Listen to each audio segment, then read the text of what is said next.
안녕하세요. 피부과 전문의 이혜영 원장입니다. 얼굴이나 목에 오돌토돌하게 올라온 쥐젖이나 편편사마귀를 집에서 식초로 제거하고 저희 피부과에 내원하시는 분들이 생각보다 꽤 많습니다. 식초와 밀가루를 이용한 자가치료 정말 효과가 있을까요? 그래서 오늘은 이처럼 쥐젖 또는 편편사마귀와 관련된 다양한 궁금증들을 하나씩 알아보도록 하겠습니다.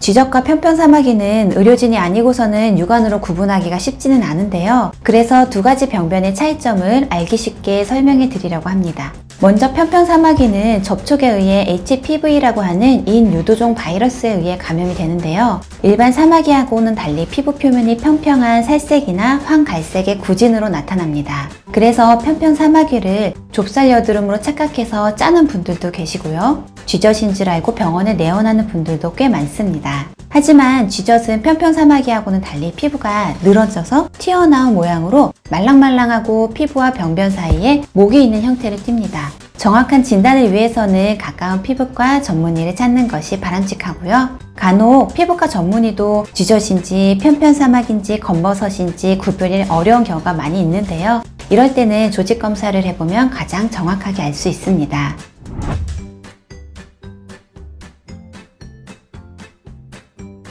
네, 편편사마귀는 바이러스 감염이기 때문에 내 몸 전체 또는 타인에게로 전염될 수 있습니다. 편편사마귀 바이러스는 얼굴에 손을 많이 대거나 상처가 생겼을 때 피부에 잘 침입하는 것으로 알려져 있는데요. 그렇게 얼굴이나 목에 한두 개 나던 것이 시간이 지나면서 대부분 개수도 많이 늘어나게 되고 온몸으로 번지게 되는데, 따라서 편편사마귀는 처음에 적게 났을 때 최대한 빨리 피부과에 내원해서 치료하는 것이 중요합니다. 그런데 제가 이렇게 말씀드리면 굳이 빨리 치료를 해야 하나요? 라고 하시는 분들도 꽤 많습니다. 그때 저는 항상 이렇게 말씀드리는데요. 10개의 사마귀가 퍼뜨리는 속도보다 100개의 사마귀가 퍼뜨리는 속도가 더 빠릅니다. 그러니까 빠른 시일 내에 하는 게 가장 중요합니다. 쥐젖이나 편편사마귀로 의심되는 게 눈에 보이기 시작했다면 피부과 전문의의 정확한 진단을 빠르게 받아보시길 바랍니다.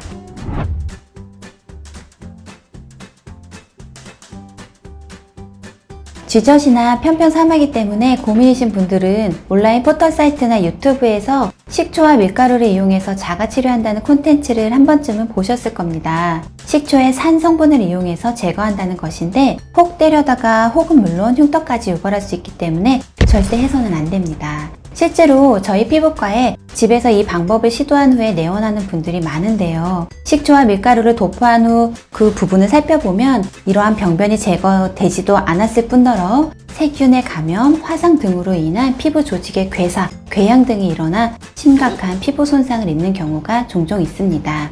또한 늘어져 있는 쥐젖을 손톱깎이로 깎거나 피가 통하지 않게 머리카락으로 묶는 방법들도 간혹 하시는데요. 이 역시 세균 감염으로 인한 흉터와 색소 침착을 야기할 수 있기 때문에 검증되지 않은 자가치료법은 반드시 피해 주시기 바랍니다.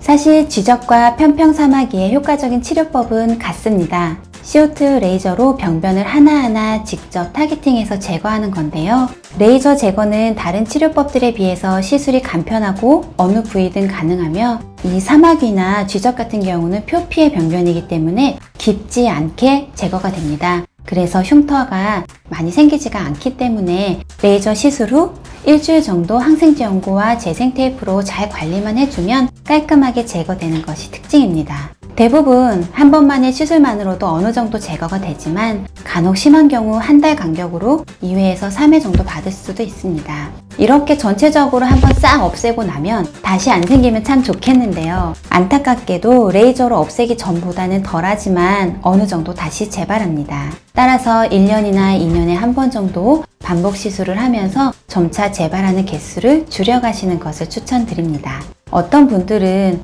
어차피 다시 재발하는 거면 제거 안 해도 되는 거 아니냐고 물어보시는데요. 앞서 전염력에 대해 말씀드린 바와 같이 편편사마귀는 제거하지 않으면 수건이나 화장품 등을 통해서 타인에게, 가족에게 전염되는 것은 물론이고요. 처음에는 얼굴에 한두 개 나던 것들이 방치할 경우는 목이나 몸으로 다 번질 수가 있기 때문에 치료가 더 어려워지고 치료 비용도 더 올라가게 됩니다. 그렇기 때문에 빠른 치료만이 적은 비용으로 가장 만족할 수 있는 치료 결과를 안겨준다는 사실 잊지 마시길 바랍니다.